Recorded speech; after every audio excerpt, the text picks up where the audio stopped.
chaise, table, fourchette 10, cuillère 3, plus une manche recollée, tabouret passe sous table, tabouret trop grand acheté sans mesurer et garder, bol, bol, bol, bol plus grand, bol, soupe, bol qu'invité, bouteille.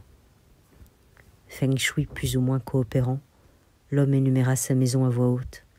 Sniffant, l'encéphale toute mobilisée au coin, rôdant parmi ses murs, dévêtu totalement de la préconition qui lui avait permis tout ce temps de dire « ma maison », au contraire s'abandonnant à, pour la trier, d'abord la dévernir du petit ordinaire qui donne que on ne voit plus la chaise parce qu'on la voit, comme un cambrioleur curieux, qui mieux voulu peut-être officier comme collecteur d'impôts chargé d'un coup d'œil, recenser et évaluer tous les biens d'un lieu, l'homme, potelé pourtant, se démenait pour faufiler en commode et meuble ses épaules et ne rien risquer d'omettre de cette introspection à grande échelle, son manège d'énumération cacophonique et pour ainsi dire absurde ou carrément inquiétante pour qui en prendrait connaissance par la fenêtre, prêtant même à sa maison des allures d'amphithéâtre ou de cour des enchères après l'époque des enchères, le crieur est seul et ses prix font de l'écho.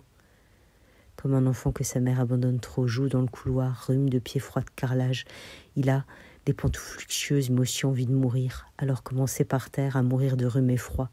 L'enfant dit ses mots de jouet, il bouge avec ses mains des personnages et pendant, pense à comment se tuer, il sait qu'on peut, il a compris, la mort, et même une qu'on se donnerait.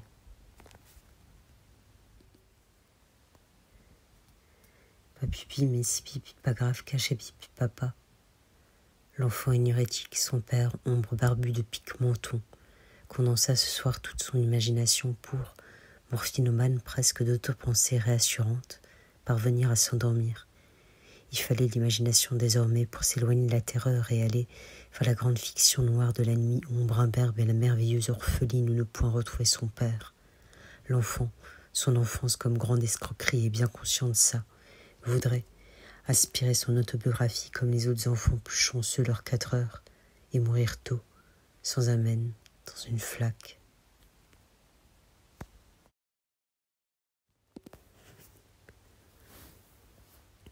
Affreux, mon affreux vient dans mes mains.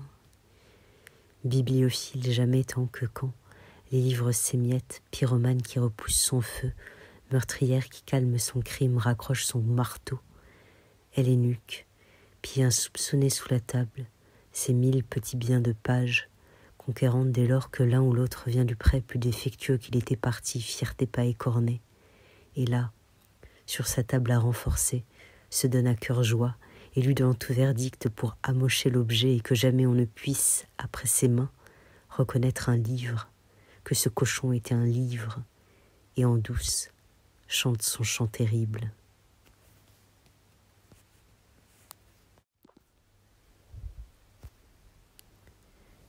Pierrette, aime-moi, il y a une chance au milieu de chaque pierre, donne-moi la mienne, sans que je m'aille bâtir, main nue et moi presque mort, dernière cabane en bois.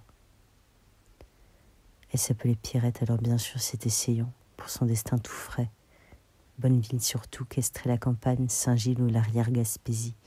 Il suivrait désormais Pierrette comme pousser ses graviers. De son pas d'heureux lapidaire, il lui ferait des maisons avec 2 cheminées et des enfants qui zézaient. Maniant lui le sable, Pierrette le poivre. Il ferait le 2e monde suffisamment beau pour avoir envie de vivre dedans, tandis que dans le premier, sans Pierrette, il lui prenait bien souvent l'envie grande de mourir. Dommage que Pierrette qu'il aimait tant ne veuille rien et que le château s'écroule. Si quelqu'un qu'on aime ne nous aime pas et que reste plus rien qu'à se larmoyer, petite pierre sous les doigts sans se scarifier.